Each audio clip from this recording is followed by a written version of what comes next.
There is a question most people never think to ask. Do you own your things? Not legally, not on paper. Actually, the answer may surprise you. For most of human history, ownership was simple. You built something, you grew something, you traded for something. It was yours.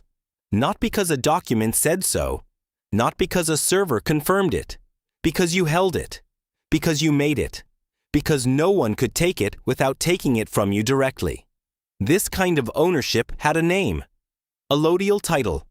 True possession. No superior claim. No conditions attached. It was rare even then. Most land in medieval Europe was not owned. It was held. In exchange for loyalty, for service, for tribute, the king owned the land. You merely occupied it. Under conditions he set. Conditions he could change. Centuries passed. Revolutions were fought. Philosophies were written. Locke argued that property was a natural right, not a gift from rulers, but an extension of labor, of self. This idea changed the world. It became the foundation of constitutional law, of market economies, of individual liberty. The right to own what you build is the right to build at all, and for a while, it worked. Physical property could be held, defended, passed down. A house, a field, a tool. These things existed in the world. They could not be duplicated, could not be altered remotely, could not be switched off.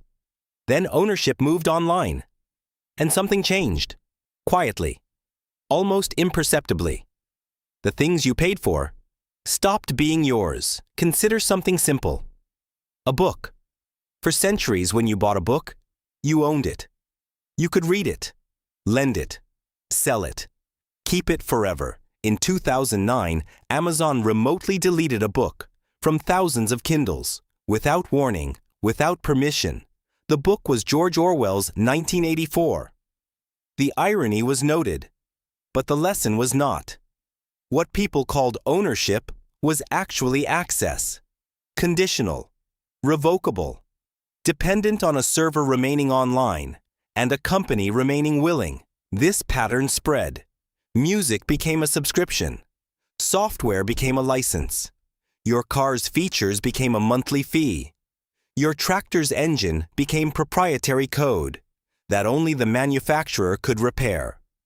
Farmers who had maintained their own equipment for generations suddenly needed corporate permission to fix what they owned, or thought they owned.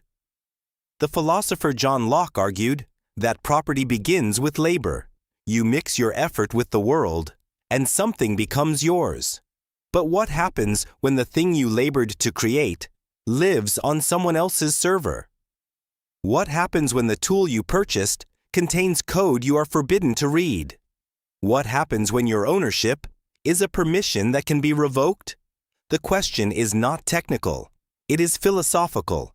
It is the same question Locke was asking 300 years ago, just in a different language. Civilizations that protect property rights tend to accumulate capital. People invest when they trust their investments will remain theirs. People build when they believe they will own what they build. People innovate when they know they will benefit from their innovation.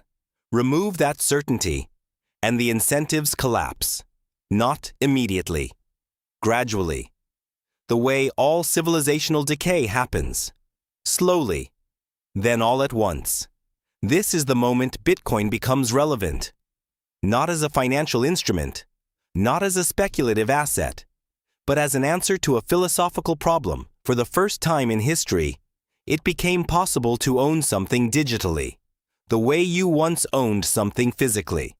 Not because a company permitted it, not because a server confirmed it, because mathematics made it certain. A private key is not a password. It is not an account number. It is proof of ownership that requires no authority to validate, no institution to honor, no server to remain online. It simply is. The way a field simply is. The way a tool simply is. The way property was always supposed to be. The right to repair movement is asking the same question from a different direction. If I cannot open it, modify it, fix it, do I own it? Or am I merely its custodian until the manufacturer decides otherwise? These are not fringe questions. They are the oldest questions in political philosophy.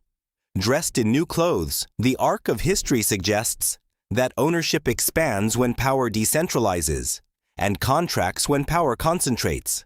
Every major expansion of human freedom has involved extending the right to own to more people over more things. The question for this century is whether that arc continues or reverses, whether digital property becomes real property or whether physical property becomes digital property.